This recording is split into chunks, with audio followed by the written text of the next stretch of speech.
యేసు మాట మనిషిని మార్చగలదో, మార్చే శక్తి వాక్యానికే ఉంది. ఆయనే వాక్యమైన క్రీస్తు.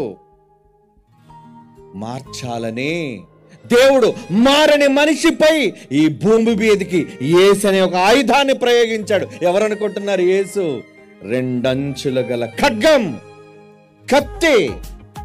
ఆయుధమేనా ఆయన? నీల తలలు తీసే ఆయుధం కాదురా ఆయన.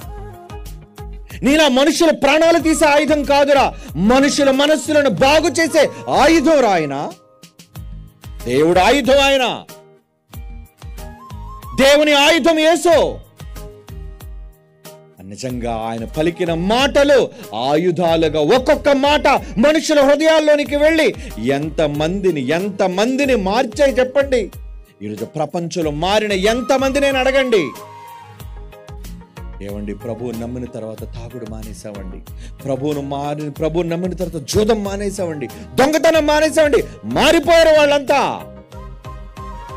మార్చే శక్తి యేసు మాటకుంది. ఆ యేసు మాటను కరపత్రాల రూపంలో, బైబిల్ రూపంలో పంచుతుంటే ఎక్కడ కాదో దేశం మొత్తం మీద ఎక్కడ చెప్పొద్దు అంటున్నాడు ఆ సన్నాసి. ఏమండి, దేశం మొత్తం మీద ఎక్కడ చెప్పకూడదా? మరి దేశం మొత్తం మీద చెప్పకపోతే రే నరహంతకులు అయిపోతారా, చంపుకుంటారా ఒకళ్ళనొక్కడు. మంచి వద్దనకురా. ఆయన నువ్వెవడు వద్దండానికి నీకున్న హక్కేంటి? ఏమండి, వాడు వద్దనడు మానేద్దామా? నా సర్వలోకానికి వెళ్ళి సర్వ సృష్టికి సువార్త ప్రకటించండి. ఎవరిచ్చారు మీకు అధికారం ప్రకటించమని? యేసిచ్చాడు అధికారం. ముల్లోకాల అధిపతి. నువ్వెవడో? చంతలో చింతపండులు అటోడివి.